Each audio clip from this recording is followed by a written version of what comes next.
Hi, you're going to hear a conversation about a songwriter and singer whom I'm guessing you've never heard of. And that's not that unusual. Her name is Connie Converse. She's only now being discovered after having written and sung songs in the 1950s. These songs in the 1950s were recorded on a reel-to-reel tape recorder in the kitchenette of her Greenwich Village apartment, or at one point on a reel-to-reel tape recorder at parties hosted by a guy who lived in Hastings-on-Hudson. And no album, nothing like that. But they're so powerful, they found a way to our ears. You're going to hear the story of that journey, Connie's journey, and the journey of the man who seems to love her the most of all.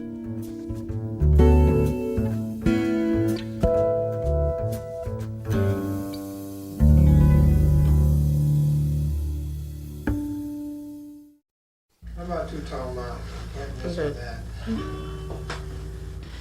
In between two tall mountains, there's a place they call lonesome. Don't see why they call it lonesome. I'm never lonesome when I go there.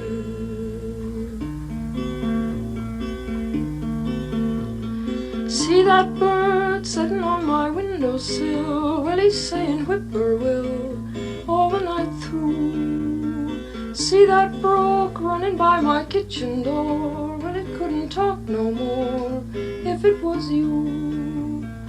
Up that tree, there's sort of a squirrel thing. Sounds just like we did when we were quarreling. In the yard, I keep a pig or two. They drop in for dinner like you used to do. I don't stand in the need of company with everything I see talking like you. Up that tree, there's sort of a squirrel thing.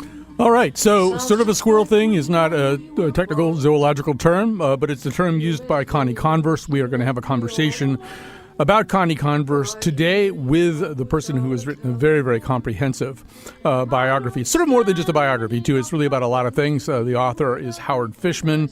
And we'll tell you a little bit more about Howard. I just want to quickly say something about how this show came to be, this episode came to be. Because we're actually a pretty hard show to pitch. We get pitched all the time. Frankly, we don't even open most of the emails, but to the extent that we do it all, I mean, I don't know. It's just we want to do what we want to do.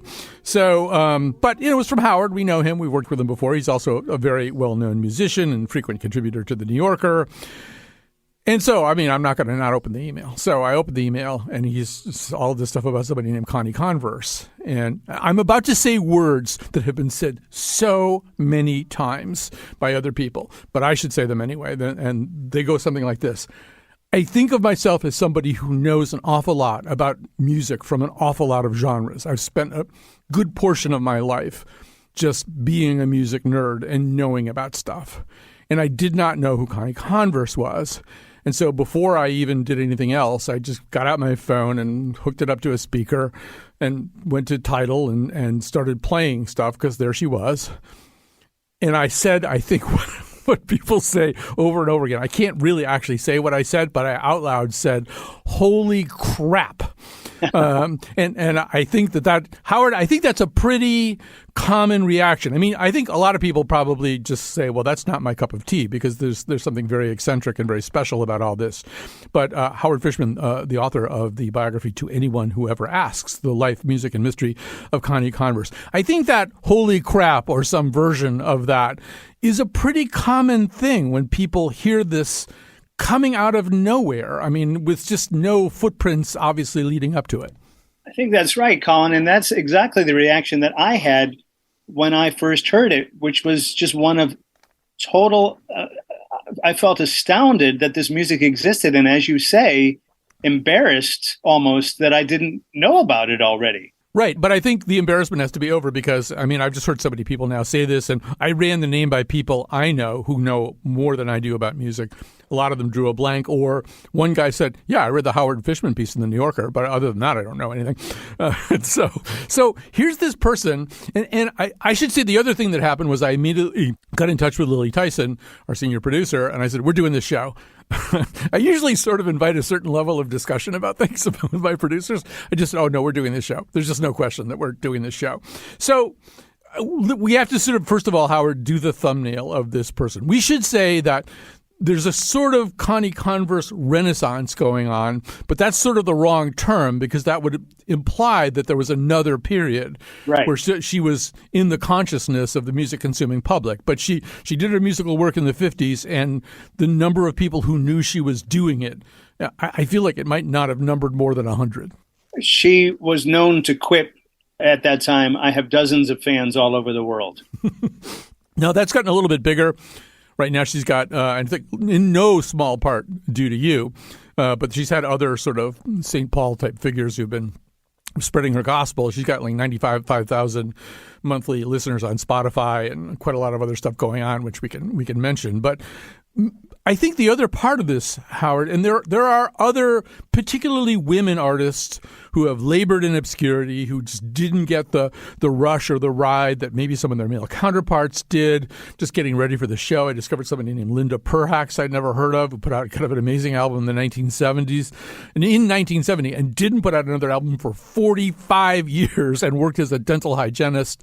We both probably know Judy Sill, who was taken away by cancer, but who also just, even in her time, didn't get the kind of attention, I think, that she might have gotten if she were a man. But Howard, this is different, and I want you to explain why. And this is different because it's not that there was an album that nobody listened to. This isn't Searching for Sugar Man. This is There Was No Album. Correct. There was no album. Connie Converse never made an album. She was active in New York in the 1950s. She basically played in people's living rooms and dinner parties. And she recorded herself on a reel-to-reel recorder in her Greenwich Village apartment, singing her songs. And she was also recorded by other people in New York City singing her songs. Those are the recordings that have been compiled on the album that was put out in 2009 that's called How Sad, How Lovely. And that's how she first came to my attention. But as you say, Colin, it's not really correct to say that she's been rediscovered because she was never discovered in the first place. The strange thing is that, well, one of many, many, many strange things about Connie Converse is that she had a brush with fame in that she appeared with Walter Cronkite on the CBS Morning Show in 1954. But no footage of that appearance exists. There are only photographs of it. So you would think that somebody who's on big-time TV with Walter Cronkite would have left more of a footprint, but her footprint is basically 6 photographs of that appearance. And I love that your first reaction was that this was like the musical equivalent of George Plimpton's Sid Finch hoax in the New Yorker. That somebody had just invented this fake person. And I thought that was the case, and I thought that those pictures with Cronkite must be photoshopped, and there's no way they could be real. So we should say a little bit, because How Sad, How Lovely is one of the few ways that people can kind of get at her now, at least for the time being. And there's one other smaller compilation, and then there's these kind of art songs that are performed by a different singer. There's some stuff around, but really, How Sad, How Lovely is the way you get at her. And explain what's on How Sad, How Lovely. What are those songs? How do they even come to us? Yeah, How Sad, How Lovely is, I believe the original album had 17 tracks. I think a bonus track has since been added since then. These are archival recordings that were made in the early 1950s, either by Converse herself or by other people recording her. And it's just her and her guitar and her voice. And as I remember you writing to me, Colin, when I pitched this story to you, you said something like there's an improbable mix of power and fragility to these recordings. And I thought, yes, that is spot on. That is exactly it. And there's a way in which I think if she's going to set her hook in you, it's going to be in a sort of haunting way, right? There's almost, once you've listened to this stuff, there's an element of choice about listening to it that is removed. And there's an element of choice about whether you want to think about it or have it running through your head at odd moments or in your mind when you wake up in the morning. That's no longer necessarily in your control, right? That's correct. It has this power to just get under your skin in a way that it just doesn't let you go. At least that's been my experience since 2010, the first time I heard it. It hasn't stopped. So this project of yours is, I think, the Wall Street Journal used the word that was running through my head as I was reading the book and thought, this is obsessive. This is a guy whose soul, I mean, you've already written a play about her, you've written a piece in the New Yorker. This is a pretty major biography of her, but it's written in the first person by you pretty much. And there's a sense that Howard is not going to get any peace in his life until this whole thing is at least between covers. I think that's right. Yeah. Obsession is maybe a word that could be used. It almost felt like more than that, though, because I didn't feel that I had a choice. Just like you said, Colin, once I started hearing the songs, I couldn't stop. It wasn't like I thought, oh, well, here's something for me to get obsessed about. It took me over. It completely took over my life. Yeah, I find myself thinking of the Sinatra standard Under My Skin, and there's that whole thing that repeats and repeats in my ears. Mm-hmm. That was clearly happening to you, and I think it's happening to a lot of us who listen to this music.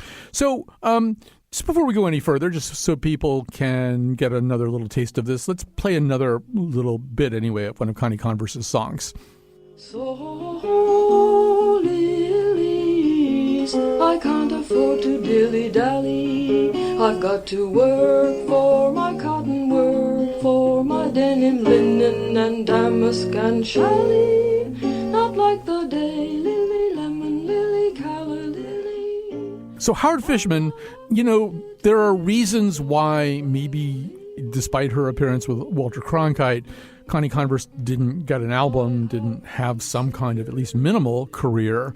And some of those things may have to do with how idiosyncratic her music is and how maybe in the 1950s people weren't ready for a kind of a singer-songwriter that wasn't really a thing at the time. I do believe that she probably paid a price for being a woman. For sure. But I think there's also just something about her, too. She's just a very odd person, and maybe her ability to pursue fame wasn't exactly everything it would have needed to be under those circumstances. She is powerful, Howard, but she is fragile. Say a little bit more about the way in which she existed as a person in the 1950s. It's almost like she was cursed, I feel like. It's almost like she was a character like in a Twilight Zone episode or a science fiction movie whereby she went through her life as this invisible ghost that was making all this incredible work, and not only music, but she made contributions as a political thinker, as an activist, as a writer, as a poet, as a painter. She was doing all these things, but nobody could see her. It was like she wasn't even here. And she later, after she wrote these beautiful songs for guitar, she wrote these art songs for voice and piano. And part of that group of songs was a song cycle based around the character of Cassandra. And Cassandra, her brother Phil told me, was how Converse felt about herself. And for those of you who may not be up on your Greek mythology, Cassandra went through her life. She was given the gift of prophecy. She could tell the future, but nobody could understand her. She was cursed to never be understood, and it drove her crazy. And Connie Converse is a Cassandra. Right. Our listeners are well-versed in Cassandras because we did an entire show this year on Cassandras. Not only the Cassandra from Greek mythology, but we had several other examples, including Charity Dean, one of the few people who saw the pandemic coming. She was a public health officer in California who was memorialized in Michael Lewis's book. But yes, the Cassandra is very much there. I have a message. You're not hearing my message. Yeah. And that's no wonder she's so attractive. We should say also, the reason that she started writing piano, I mean, there was no plan for her to have a musical career. As I understand it, she picked up the guitar at Mount Holyoke College, then dropped out. The piano songs are because I think she moved into an apartment where there was a piano. So why not figure out how to play it? I don't know exactly how that came to be. The apartment with the piano was in Harlem, and it was in the last stage of her years in New York. She lived in New York for 15 years, and first on the Upper West Side, then in Greenwich Village, then in Harlem, then again on the Upper West Side. So I think that part of the appeal for her of the Harlem apartment was that it already had an upright piano. And I think she said, aha, I'm going to use that and I'm going to work on my compositional skills. And that's when her music became more formal and more stylized. You know, we don't have time in any way. It's worth just reading it in the book form, the whole story of her life and her very, I mean, I guess maybe all families are a little bit weird when you start to dig into them. But this is a family with secrets and a very prickly back history going back generations. But, I mean, maybe the key thing that is worth saying, she's born in the 1920s, and her parents are kind of, well, they're not kind of. They're very serious temperance movement kinds of people. They're not into any kind of free-swinging, roving woman life that involves a lot of drinking and smoking. That's going to be kind of a reaction formation for her. They want exactly the opposite, right? That's correct. Yes, these were strict New England Baptist parents who were not at all interested in any of the things that Connie Converse ended up doing with her life. In fact, they frowned upon it in a serious way.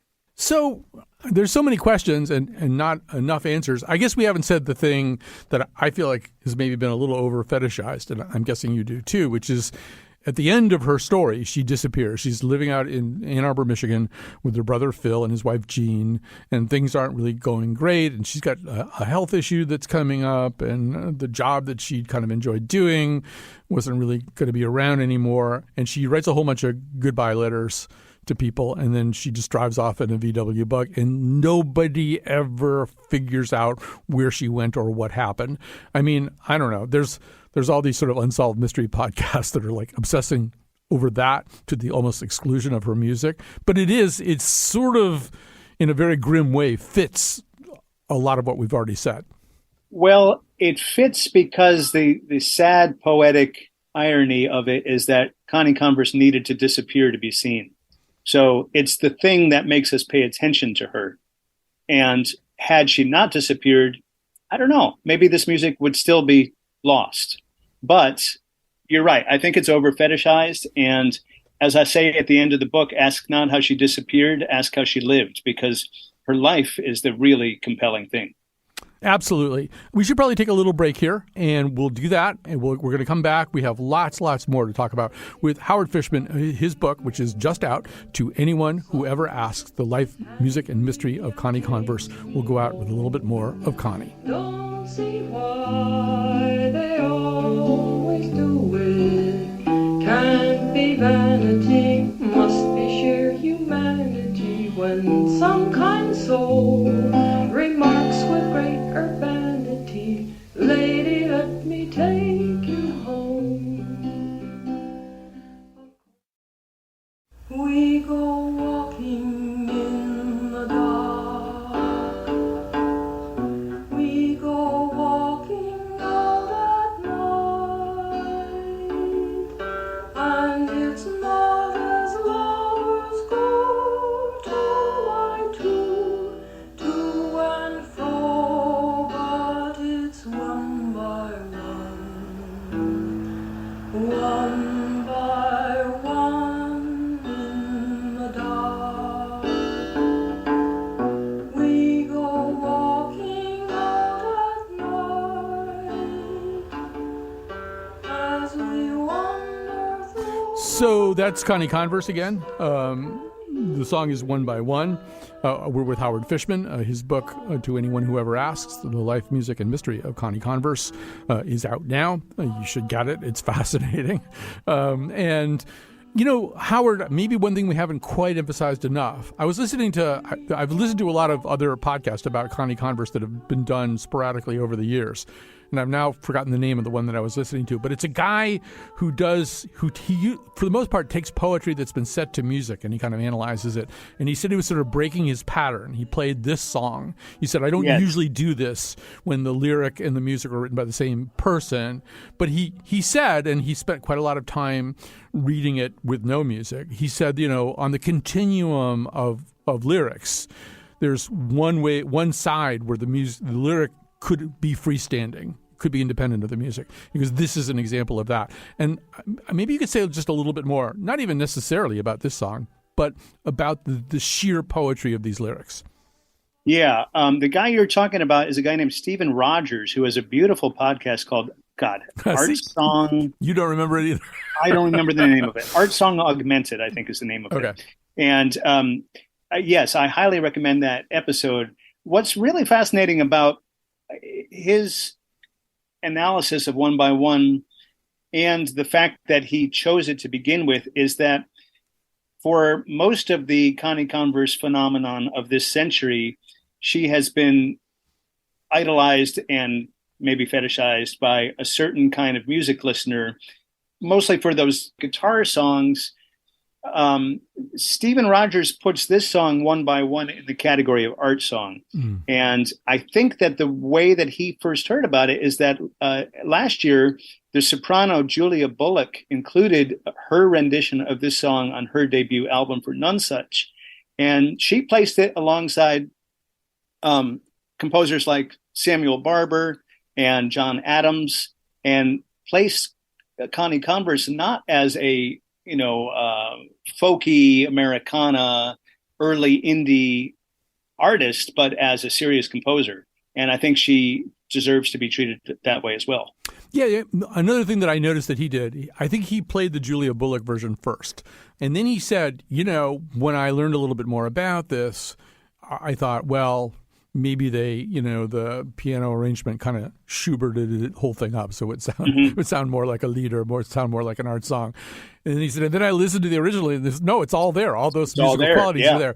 And this is another thing we haven't maybe said enough about, which is, you actually have kind of a long meditation in the book about the problem of genre, the problem of pigeonholing and marketing and stuff like that. But this is Quicksilver. I mean, she clearly is influenced by sort of really old, primal Jimmy Rogers type country music and by the blues. But you can hear so many different other things in the music, including Schubert, and including, I think you and I both had the same association listening to a couple of tunes where the chords really kind of sounded like Sondheim. And of course, it would not have been possible for her to have been influenced by Sondheim because he had not written any music at that point. Right. So, but say a little bit more about this. You're much more of the musicologist. I mean, how do we talk about her in a way that makes any sense?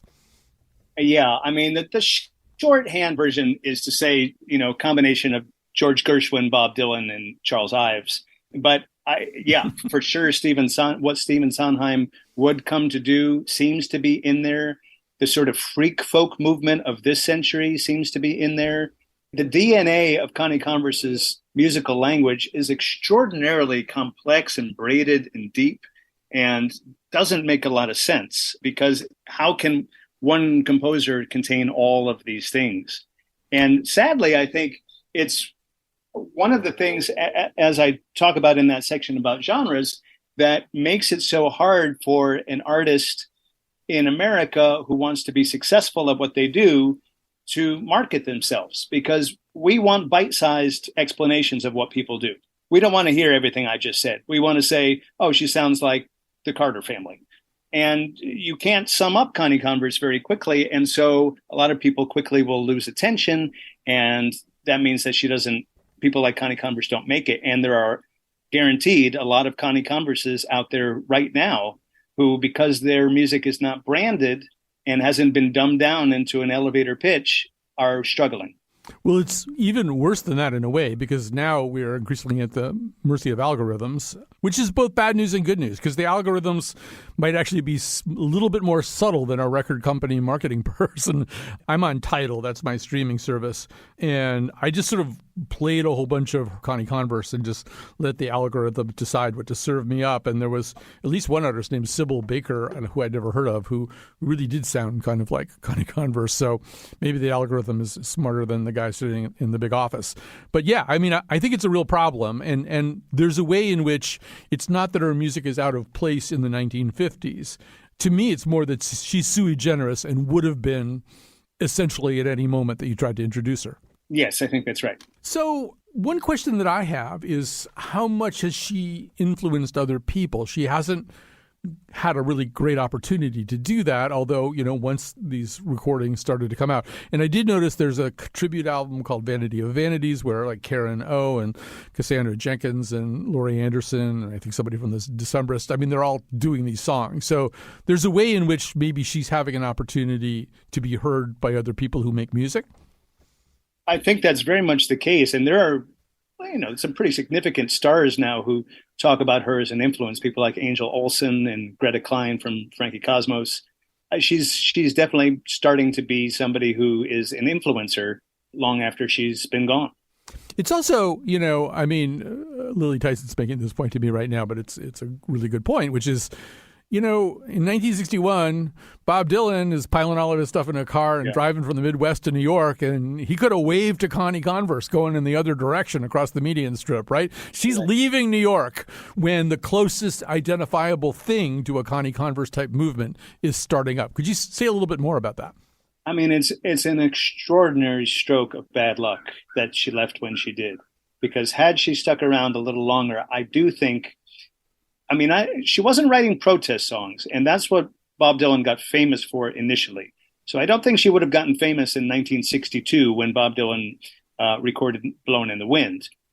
When he started to change over and started writing more personal songs, say around 1964, maybe late 1963, then the ground that she had been paving for him and his cohort for a dozen years or so might have been ready to appreciate what she was doing.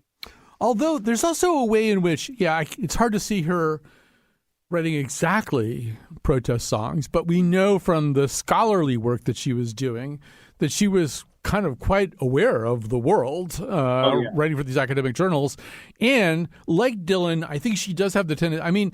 Dylan doesn't write songs to say, hey, let's get the hell out of Vietnam. He writes songs where you have to do a little bit of the work yourself. There are allusions.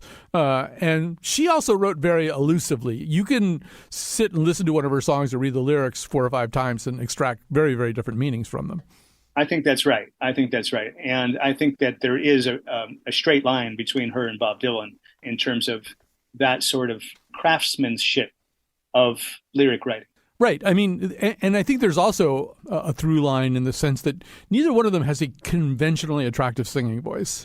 It's a singing voice that once again, you have to really make a choice or an instinctive move towards it. Her voice, to me, always sounds like it's just about to give out somehow. But that's just how she sings, right? But it makes you kind of lean forward, like what's going to happen here?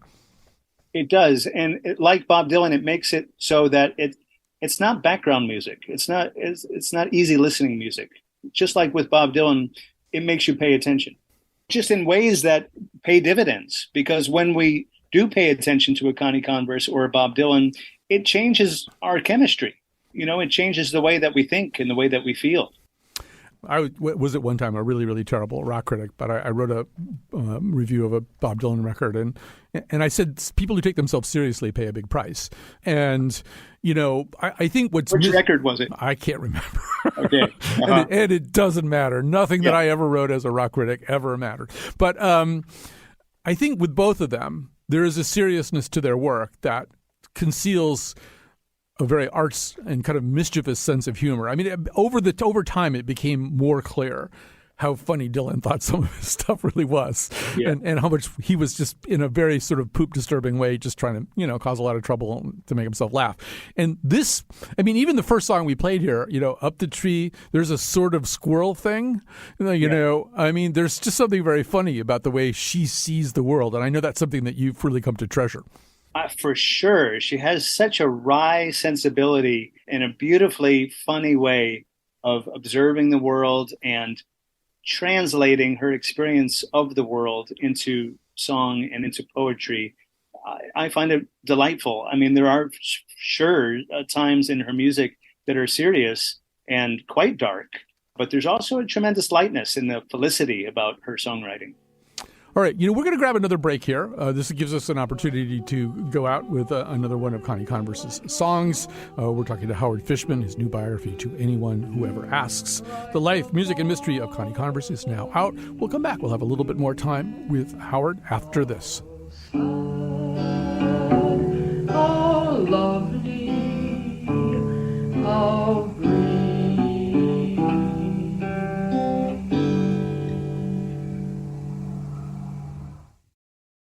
So it's time for me to do the credits. They're a little smaller than usual, I think. Usually we have a lot of people working on this stuff, but right now Lily Tyson is my technical producer today, and I'm sitting here, and I think that's kind of everybody so far, unless we make McNichol do some work on the clips. So thanks to Lily Tyson, and we are talking to Howard Fishman, his new biography of Connie Converse, this very, very mysterious, fascinating, enigmatic, playful, contradiction-ridden figure who created unforgettable music in the 1950s that was nonetheless forgotten, is out right now. And so I do want to just take one or two moments. I mean, one of the things that I enjoyed about this book, Howard, is that, yes, it is a biography. It's also very much a sort of a set of commentaries about music, the nature of music, all kinds of aspects of it. And it's a lot of other things, too. But it's also kind of a detective story, necessarily. And you're the gumshoe, you're Philip Marlowe going around, and you're talking to a lot of people who, in many cases, haven't thought about this for a really long time, or are keeping family secrets, or are... There's one guy who's like very, very key to the unveiling of Connie Converse to any kind of public, and you have to go to Prague to talk to him. And it turns out when you get there, he kind of doesn't want to talk about Connie Converse. But I mean, just say a little bit more about the process in the way that I'm talking about here of putting this whole thing together. Yeah. Well, when I first heard Connie Converse's music, I went home that night and I got on the internet and I looked for information about her. And there was information about the 2009 release of How Sad, How Lovely. There were some people blogging and reviewing about that release. And then there was nothing about Connie Converse. Nobody with the name Connie Converse seemed to exist. The only thing I was able to find was one scholarly article that she had written for the Journal of Conflict Resolution in the 1960s. And that was it.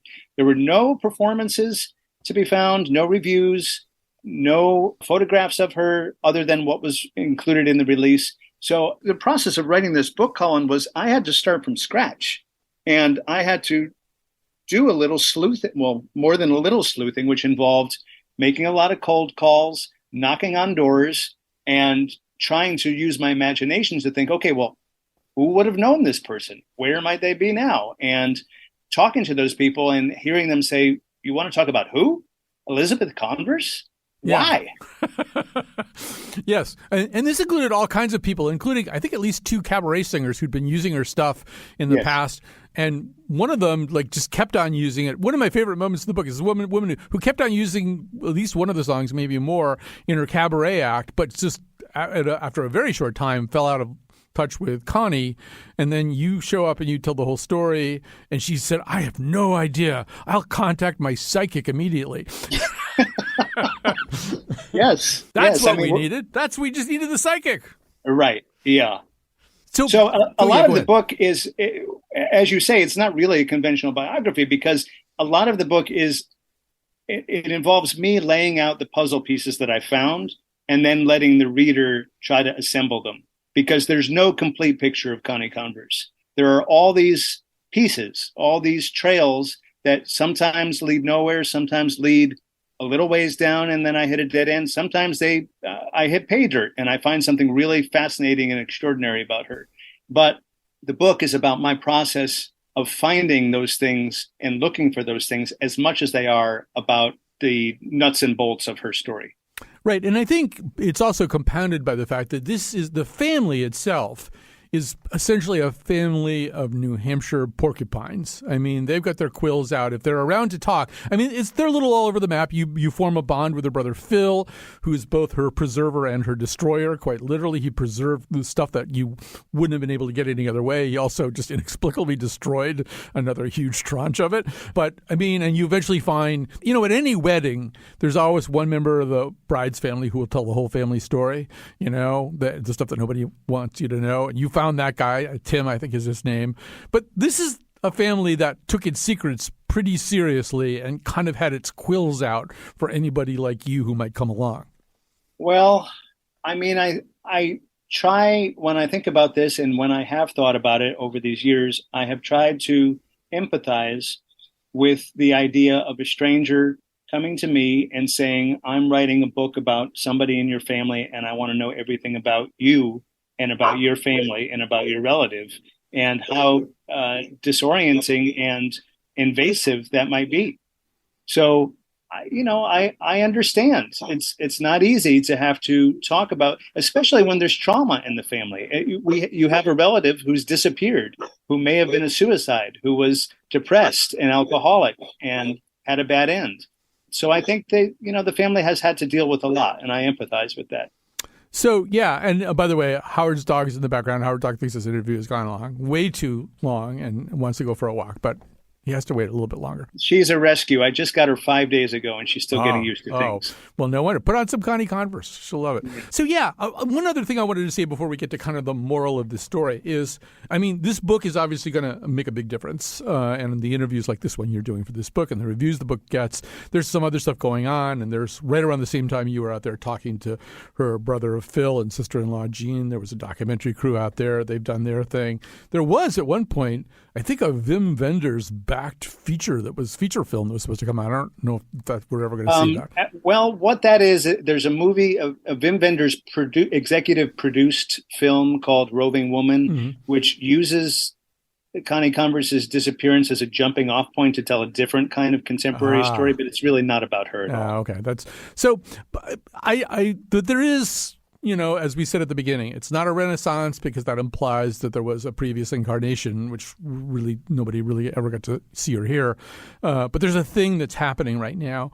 But I also just think, and I think you think too, about all the other Connie Converses. Yes, she was sui generis. Maybe we're talking about a talent that really doesn't have a lot of obvious analogs. But there are, I don't know, one of the people you mentioned in the book in passing, I was very impressed, Howard, that you mentioned Albert Pinkham Ryder.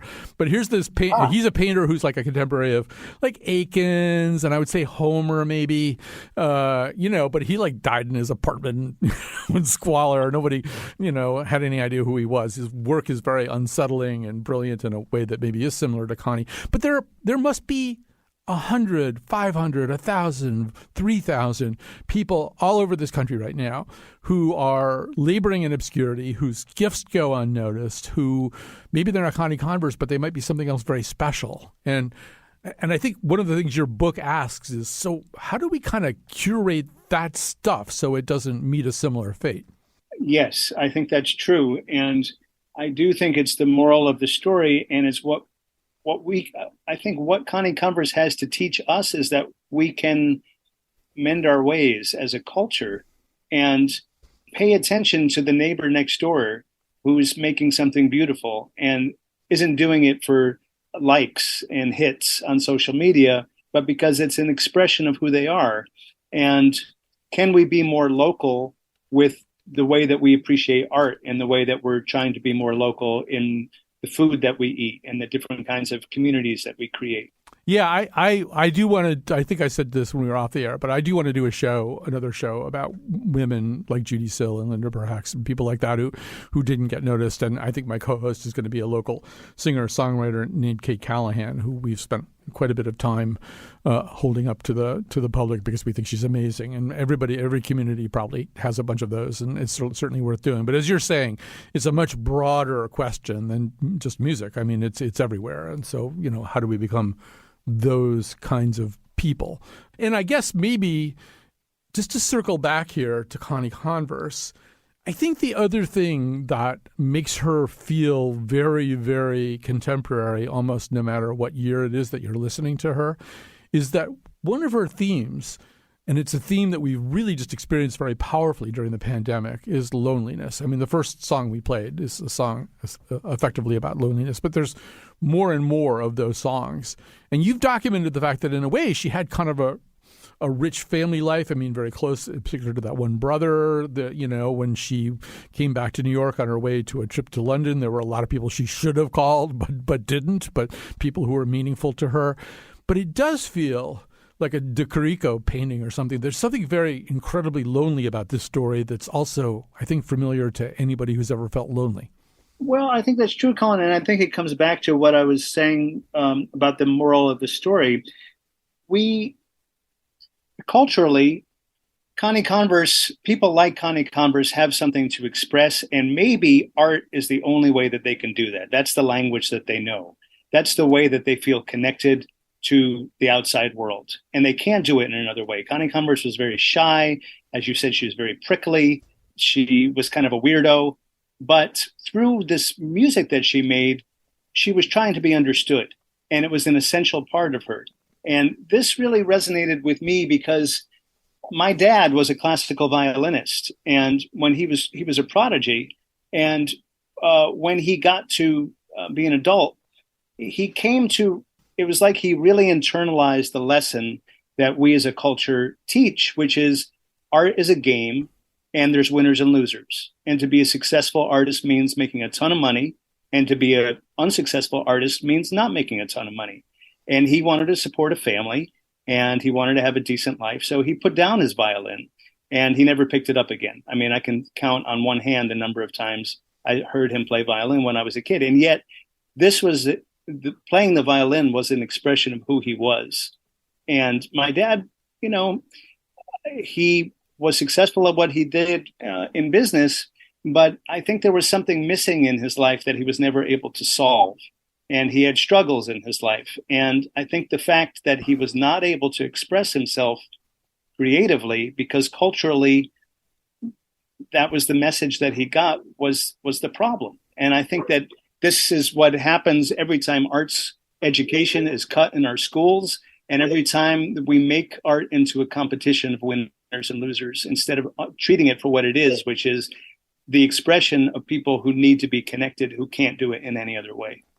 Well, we need to go out for a cup of coffee sometime, because my father was a playwright who had a Broadway hit well before I was born, and then got one other show produced on Broadway, but it was very unsuccessful. And then for really all of my life was a real estate agent who was trying to write plays at night and not getting them sold. So I think we have a lot to talk about, Howard. Or maybe we just did. I don't know. But the book is great, and I really do recommend it to anyone. And to anyone who ever asks, is the title, The Life, Music, and Mystery of Connie Converse by Howard Fishman. Thank you so much for taking time today to talk to me, but maybe more importantly, thank you for Connie Converse. Oh, thank you so much for having me, and thank you to Lily, too, for helping out. Let's go out with one of her songs.